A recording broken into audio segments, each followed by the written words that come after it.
The views and opinions expressed by the following program are those of the host, guests, and callers and are not necessarily those of this station or Webster Rock Hill Ministries, its management, or other hosts or underwriting sponsors. Programs presented by KWRH-LP are for educational and entertainment purposes only. Greetings, listeners in listener land. This is Arnold Stricker with Mark Langston of In Tune. In Tune's a 2-hour weekly broadcast which focuses and reflects on issues that impact our community and the greater St. Louis area. Our topics include the arts, crime, education, employment, faith, finance, food, history, housing, humor, and justice. I'd like to introduce our guest, Jacqueline Thompson, and she is professor of acting and directing at the University of Missouri St. Louis, and she has returned to the Black Rep, has recently directed Four Little Girls, Birmingham, 1963 at Coca, Ghost for Metro Theater. As an actor, she's performed with the Rep Theater of St. Louis, the Black Rep, Shakespeare Festival St. Louis, Upstream Mustard Seed, and the New Jewish Theater. In 2018 of March, the St. Louis Post-Dispatch recognized her as one of St. Louis's most versatile performers and recognized her as one of the 6 women shaping the arts and entertainment in St. Louis. Also in 2018, she received a St. Louis Theater Circle Award for Outstanding Actress in a Drama, as well as an Artist Fellowship from the Regional Arts Commission. And last year, she received a St. Louis Visionary Award. She's been here before, so welcome back, Jacqueline. We're glad to have you here. I saw you as Ida on Into the Breaches, the Shakespeare Festival. That was great. That was a lot of fun. Wow. A lot of fun. And you are going to be performing, you have been performing, in the choreopoem. Is it choreopoem? Choreopoem. Choreopoem by the author of For Colored Girls. That's Ntozake Shange. Ntozake Shange. Ntozake Shange. And I looked up Ntozake Shange's name in Zulu. Okay. And Mark, it means she who comes with her own things, who walks like a lion. Yes. I wouldn't get near. Don't Don't cross her. I wouldn't be messing with her. I love it. Don't make her mad. I wouldn't be messing with her. And I thought was interesting about a choreopoem. It's a form of dramatic expression that combines poetry, dance, music, and song. Yes. And she kind of first coined the name in 1975 with her work for colored girls who have considered suicide when the rainbow is enough. Yes. So enough of what I'm talking about. Jacqueline, you tell us a little bit about what you're doing, and then we're going to get into the show that you're doing at the Black Rep. Yeah, so Get us up to date. what's been going on? I had the privilege of directing Polka Dots, the Cool Kid musical for the Repertory Theater's Imaginary Theater Company. They're touring all around the city and the state. I had the privilege of directing Ghost for Metro Theater Company. They close on Sunday at 2 p.m. as our final show, so if you can come out and see that. It's an adaptation of Jason Reynolds' novel. He has a whole novel series of this track team, and Ghost is the first of those novels. So that's a show that's running. And I'm performing in Spell Number 7 at the Black Rep. So this year has been quite busy. We talked about, needing to slow down a little bit. But Been a revolving door for you. It has been, yeah. And now, the show that you did, Four Little Girls, that you directed, Birmingham, 1963, what was that about? And tell us a little bit about that production. Birmingham 1963 is actually based on the 16th Street church bombing that happened in 1963. And it follows the 4 little girls, like their everyday lives. It really shows the other side of, what they liked, that they had crushes, and that, what subjects they liked in school, and what their family was like, and how they were connected with their faith and church and the community. And it leads on up into that actual moment. We had 20 girls on stage. Wow. Aged ranging from like 8 to maybe 16. And it was, I knew it was going to be impactful. I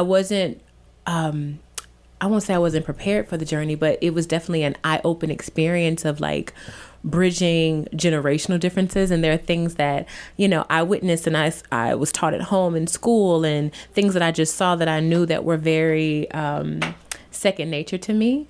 But in a new generation of young people, having to go back and show documentaries and give them a lot of historical context, I didn't anticipate having to do as much of that. And it was great, but it was also just kind of like it let me know how old I am. right? And it gave me fresh ways to bridge those gaps and bring them in and make them understand that it wasn't just a play, but it was also honoring the life and the legacy of these girls. Mark? I wonder, based upon what you said, educating kind of the cast, how much education had to be done with the audience and like some of your notes for the production? Yeah, I think we had a really strong representation of an intergenerational audience. We had a lot of elders and a lot of grandparents that came, and so it was a good mix. We did put some of that into the director's notes and things like that, and a lot of people came into the experience knowing a little bit about it, I believe. But it's still, people are, it's still very jarring to sit there and go on this journey and then remember that this is not just a play. Right. And that there are still lives and people affected by this to this day. Do you think plays, and this is maybe a biased statement because I'm not as avid a theater goer as I know some people are, but do you feel that plays that have a basis in someone's life or in history have a little more impact than those that are what I would call more fictional based? That's a good question. I think that they both can be impactful.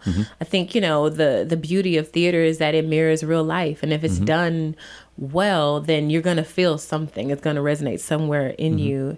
And I think that, fictional and non-fictional, they all can be life-changing if they're done with heart and authenticity and, and passion to really tell that story. So when you were putting that on and directing that, how much prep time from, like, when did you choose the actors, or was that, I just want to give our listeners a little bit of understanding about from the time that you say, I'm going to do this till the time of the first production. How much time is that? That's a good question. So I think we started rehearsals maybe late August, and I might have had auditions in the beginning of August. The really special thing about that play is that it only calls for it calls for a variety of actors. And I just got like over 20 girls. Wow. And I just made artistic decision. I said, this is about these girls. It's about all of these girls on stage. And so, keeping the integrity of the script, I still was able to use all girls. And so I just, I couldn't, I don't know if it was the teacher in me or whatever. It was like, all these kids need to be on the stage. So it made it, definitely more challenging with 20 girls on stage. Yeah. But you can handle that. You taught first grade, right? I did. You remember that? Yes. Yeah, I taught first grade. I taught fourth grade. Yeah. If you can handle 20 first graders. You can. I was in a charter school that didn't have recess at the time. This is like early 2000s. And we were in a high-rise building. And it's so funny when you think of like who you are at 20 and who I am now, and how innovative I was. I think like I was like, we should do drama. They don't have, we don't have a playground. Let me do like drama for K through 5. And so this school had like 3 or 4 kindergarten classrooms, 3 or 4 first grade classrooms. And so they would come to me like they would come to gym or music, and I would do theater activities with them for a year too. So I did some crazy stuff, but yeah. And that was an opportunity for those girls who maybe didn't have major speaking roles to be a part of that, to really experience what had happened. Absolutely. To learn the history, to also get training in a professional space. I had an amazing assistant director, Alicia Like. She's a local actress, teaching artist, and she was, very good with like helping me hone in on the specificity of things like, dialect, this happened in Birmingham. So, Right. Working on that, and some of the girls had to change characters. So, body positioning from this and vocal differences from this, like, they did some work. They got some work put in. So I was really proud of them. That's great. Yeah. So now you are currently performing in the production at the Black Rep. Yeah. And What tell us a little bit about that particular show and what people can expect with that. Yeah, Spell Number 7 is a choreopoem, like you said before, and it's interesting because it intersects the voice of Black actors from that time, but also it's interesting to see how those same topics are relevant in 2020. So you kind of get an inside look at some of the mental psyche and different monologues that talk about where they are. And then there's also like this bar that's set in St. Louis, and they talk candidly about the roles that they are offered and the work that they want to do, as, you know, in contrast to the work that they're, you know, being given. And all these things kind of intertwine to create this piece. It's definitely an abstract piece. You know, the audience has to come in and be open to going on the journey. But if you can look at it in this abstract form and listen to the poetry, it's so much poetry. If you can go on that journey, then there's some discoveries that can be made. And I'm sure some of this took place from Ntozake Shange's life, because she did spend some time in St. Louis as a youngster, like from age 8 to like age 13. Absolutely. One of the things that I read for Colored Girls when I was 18, I was on the campus of Clark Atlanta University, and you know, I had never at that time read anything, any poetry, any book that like specifically said St. Louis names, right? You know, she talked about the Hodemont streetcar and talked about, you know, blues, like all these St. Louis references. So, and this is the same thing. She'll just drop certain street names or different things that, you know, that really make it special and personal for us. I remember riding the Hodemont streetcar as a child. Wow. I remember the last time the streetcars, when the streetcars stopped. And we used to take the Hodemont streetcar up to the Delmar Wabash station, which is at Delmar and Hodemont. Wow. And which is where a Metrolink station is right now. And there used to be a White Castle there, and used to get some belly bombers there. I think it's a chiropractic or something right now. So That's back in the day. See all that history. So the role that you play in this production, what is that? Maxine. Maxine is an experienced actress in this bar. She's like one of the ones that's like working at the time, but she's still dealing with her own, you know, insecurities, and still dealing with grappling with the roles that she wants versus the roles that, you know, she can get as well. There's one, like when she comes into the bar, I don't want to give too much away, but when she comes into the bar, one of the characters starts kind of doing a role play per se, and she kind of goes into it, and the thing she says at the end of it's like, I want to feel something like that. I want to do a role like that. When's the last time I got to feel? I got into this business to feel, and that's not what I'm doing right now.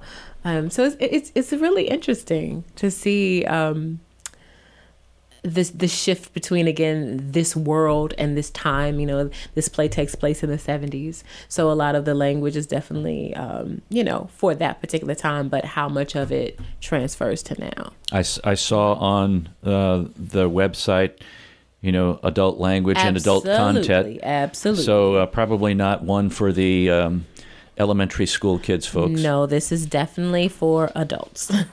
And we're going to talk more about this, but it started the run on February 19th and goes to March the 8th. And it's at the Hotchner Studio Theater on WashU campus. And if you want tickets, check www.obviouslytheblackrep.org, or the box office is 314-534-3807.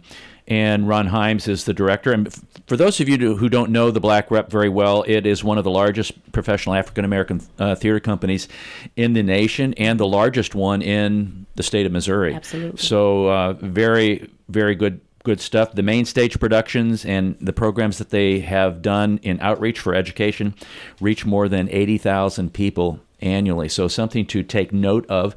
So when we come back, Jacqueline, what I'd like to talk about is, how do you see, in playing a character in that role of Spell Number 7 in that production, can you relate to some of the things that you will be saying or that some of the other actors will be saying? And what have been some of those experiences? I'd like to give you a little bit of time to think about that before you answer that. But folks, don't forget, we're talking about the Spell number 7, which is at the Black Rep. It's also the debut of rap artist Tef Poe, and he's received numerous hip-hop awards for his work and was featured as a Harvard Fellow at the W.E.B. Du Bois Research Institute. So something to take note of there. Very interesting. There's a narrator who kind of takes you through, Brian McKinley, and you want to try to get to see the show. Try to get to see that because it's something that will probably not be back for a while. Yeah. So this is Arnold Stricker of In Tune. We're here with Mark Langston, and we're talking to Jacqueline Thompson, who is professor of directing and acting at the University of Missouri St. Louis, and we'll talk a little bit more about that also. But she has received numerous awards, and she's done a lot of acting and directing here in the area, most recently for Little Girls Birmingham, 1963 at Coca. This is Arnold Stricker with Mark Langston of In Tune. You're listening to KWRH 92.9 FM, your community radio station in Webster Groves, Missouri.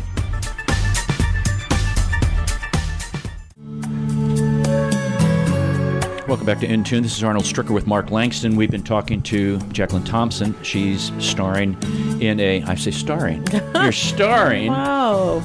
You're participating in a production, Spell number 7. She's got the lead billing going on there. I better not get you in trouble. I know. Don't get me in trouble.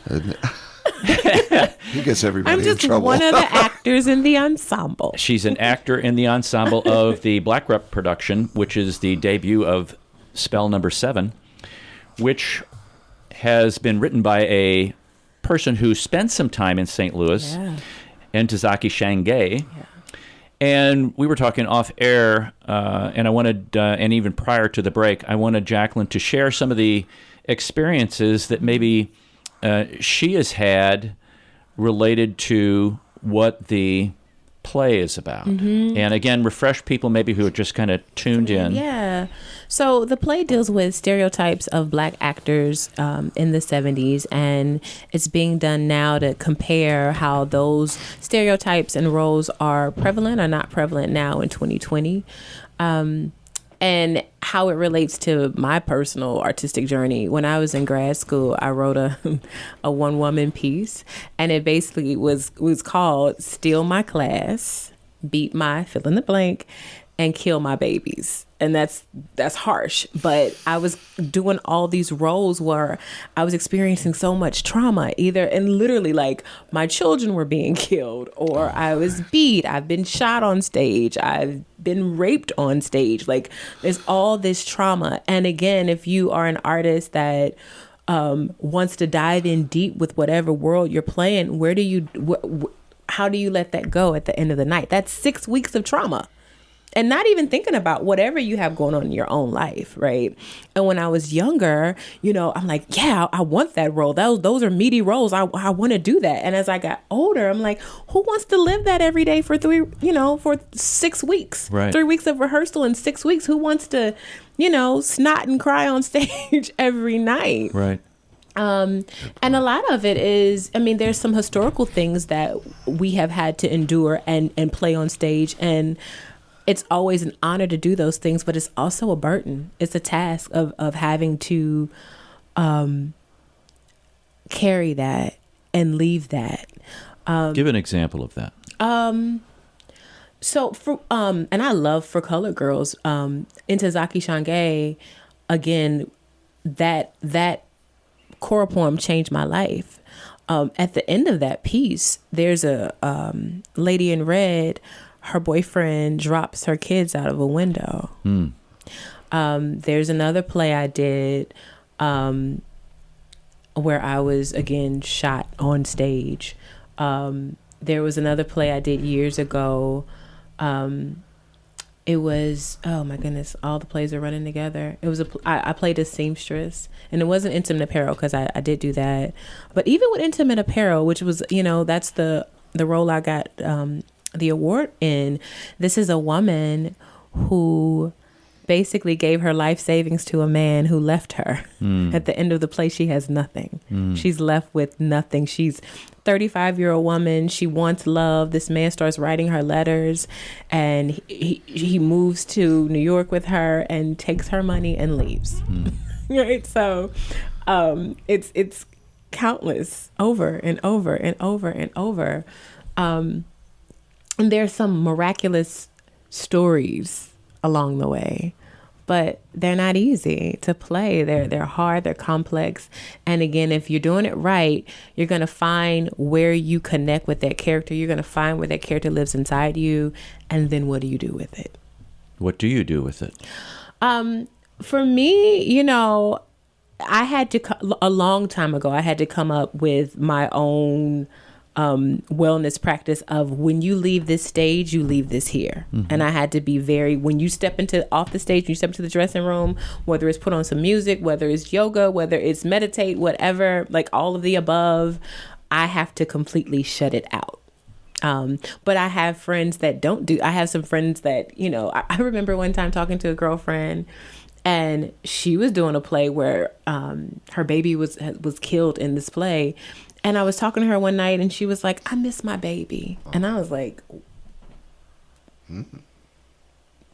what are you talking about? What do you, and she's talking about the play. And it's like, that's not a healthy space to be in. No. And I'm sure she's not alone in that people carry that with them, Yeah.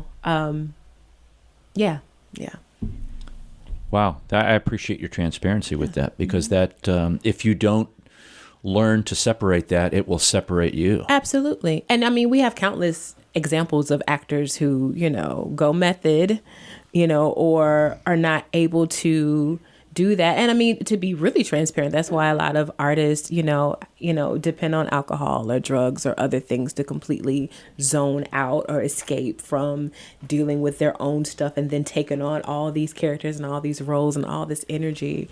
People don't talk about that. Have companies or theater groups, and it would probably be larger ones, taken on when there's a play performances that are going to be very stressful because of the content, because of the what's written, that they'll bring in somebody to kind of, my words, deprogram, or a psychologist or psychiatrist to kind of sit with the actors and say, you want to talk to anything? The closest thing you will have to that is a good director that is sensitive to the needs of their cast. And sometimes you have that, sometimes you don't. But, and the thing about theater at the end of the day is a business too, right? So they're like, we got 3 weeks to get this thing up. Right. So companies that are mindful and sensitive to that will, again, put someone in leadership, put a director in leadership that will hold space for that, that understands that and will give time for actors to unpack all of the things that these plays bring up. But that's not always the case. So that's why it's so important to have a mindful, gracious, thoughtful, sensitive director. Now, because you've done directing and you've also done acting, do you find sometimes you are helping young actors in a mentor kind of role as far as with what we're talking about? Hey, you need to have some kind of regimen or something that you're going to do? As an actor, I only do that if asked, because I try to make sure always that I am in this capacity. Like, my director brain is always on now, because honestly, I do more directing now than I do acting. I haven't been on stage since Into the Breaches. Okay.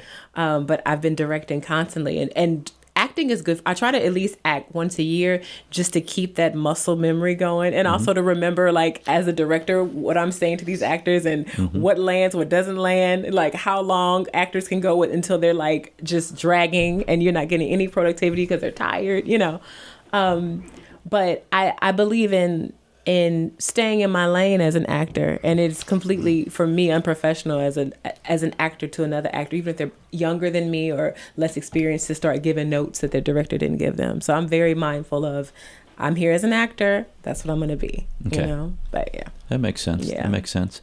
So any personal experiences that you can relate to that are talked about in the performance? I think there's a monologue I do at the end. And this play is a lot like Shakespeare in the sense that you need to break it down and dissect and do your work. There's this 2-page monologue I do at the end where she talks about her mother and her grandmother sheltering her when she became a woman.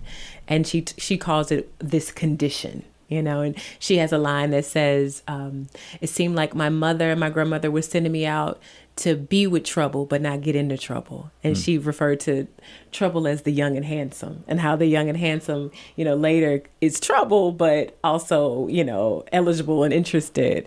And so that was interesting to me. And it's funny because I find that a lot of times plays that I direct or act in, of course, they will always mirror some part of your real life if you're open to it. And I believe that they are sent to teach us things, to reveal things. And so it was really interesting every night when I'm saying that, of how that is parallel to my mother and my grandmother were very overprotective and sheltering, and how that applies with this character. That's interesting. That's very interesting. So there's... again, how many actors on stage on this particular? Oh my goodness, 9 of us. Yeah.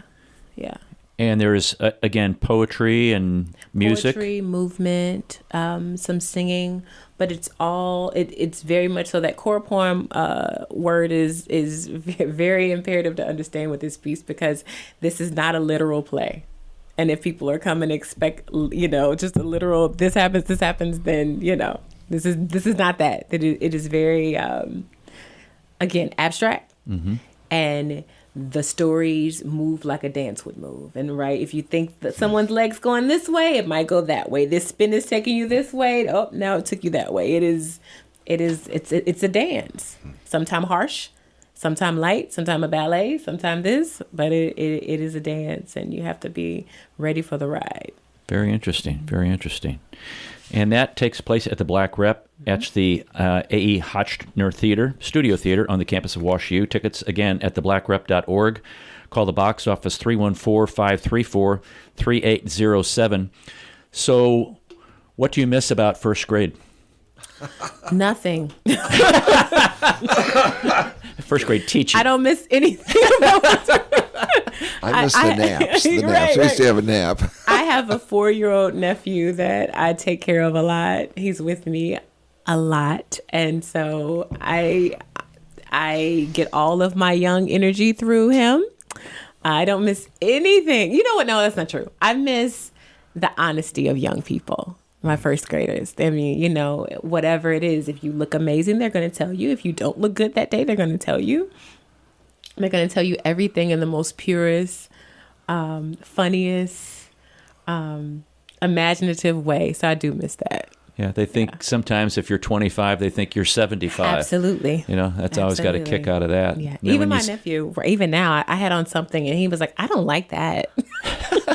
I was like, you don't like my shirt? He's like, no, it calls me TT. No, TT, I don't like that. I'm like, okay, I need to go change. Do you find a lot of interest at the university level with freshmen coming in and wanting to participate in plays or theater, or wanting to use that as a major? Yeah, I do. And again, unfortunately at UMSL we don't have a theater program anymore. And I think that, and even now, the students that I have in my fundamentals of acting class and acting for camera, what I try to instill upon them is the dedication and the discipline. I think a lot of people want to act. A lot of people, think that I've had people say even, oh, that's an easy degree. I'm like, you have no idea of like the psychological and the historical context and the physical demands, the mental demands, and then, this is a career path that there is no blueprint. You can get an MFA, you can get a BFA, you can get whatever. And that still doesn't mean that you're going to be on Broadway, right?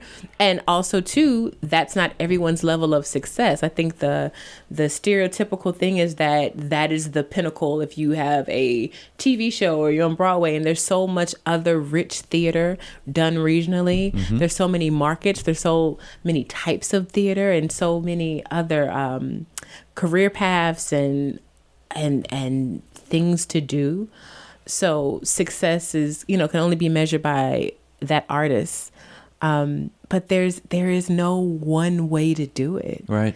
And I don't think all the time, sometimes they understand that you don't get that, of course, at 18. You don't understand that at 18. So that's always kind of something you're just looking for your Broadway break. You want your Broadway break, and yeah. Yeah. So how has the not having a theater department there, a drama department? Or, Yeah. what has that done? What has that inhibited, and what has that opened? Well, and again, this is the first year. So the hope and the plan is that next year, at least we can get to a point where we're, at least doing one production a year some kind of way, and just finding resources to do that, because I do have students that are interested in performing, and, again, even if it's just one show, something, at least they're still getting some kind of training and some type of foundational thing built with me. And I definitely send them out to audition in the community. So, it frees up, I won't say frees up time for me, because there's still a lot of departmental duties I have, but I can definitely do more professionally because I don't have to do the shows at school. So professionally, it gives some space, but for the students, it's definitely a deficit in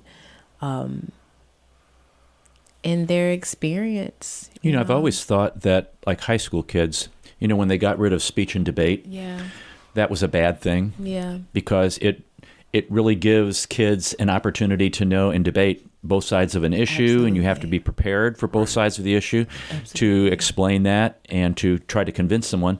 I always thought, though, that what you're doing in some of the classes that you're doing would be good for everybody. It's true. And, one thing I ask students on the first day is, like, think about all the roles you play. There's your role as a, husband, daughter, cousin, nephew, aunt, whatever. Like, when you go to work, those are different roles that you play, and how you handle yourself in those situations, how you present yourself to the world is very important.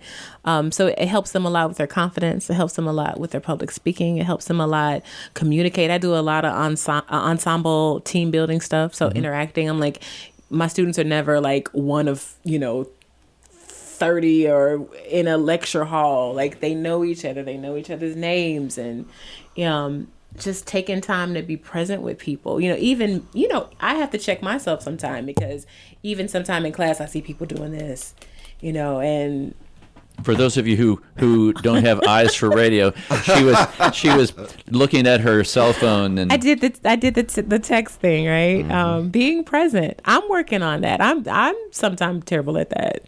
Being present. But you're not answering that while you're teaching it. No, I'm not. I'm yeah, not. There's a big difference. I know, but just, I don't know, unplugging from Instagram and all the other TikToks and all the other stuff I don't understand, right. Snapchat and all the other. It's a challenge. Yeah. That's why these conversations are, I think it's very important, like we're having right now. As people can be driving right now. They could be, washing the dishes. They could be maybe mowing the lawn, not right now, but doing things, physical things, or they could be, just working, and understanding that, face-to-face conversations are huge. They are. How many times have you, I know, like, I went to a wedding not too long ago, and I was at a table, and everybody was at the table. I'm doing the phone thing again. Everybody was right here. That's like right here. Yeah. We're at a reception. What's We're like eating. Like, can we look at each other? Yeah. Can we talk? We can, well, obviously they can't. It's like that commercial that, it's for some Subway thing and some sandwich deal. It's not Subway, but so they're punching each other. Oh yeah, and they're all in the same room, sitting like within 5 feet of each other. They texted each other that they want to go get a submarine sandwich. Seriously, it's kind of scary. It's very scary. Yeah. We've been talking to Jacqueline Thompson. She is an actor in Spell Number 7. I was going to say she's starring in. I'm an ensemble member. She's an ensemble member of Spell Number 7, which is being performed at the Hotchner Studio Theater on the campus of Washington U. This is a Black Rep performance. Go to theblackrep.org for ticket information or call the box office at 314-534-3807. Jacqueline, thanks for coming in today. Thank we you so appreciate much. it very much. Good to Love see you coming. again. Thank you. Come back. Thanks.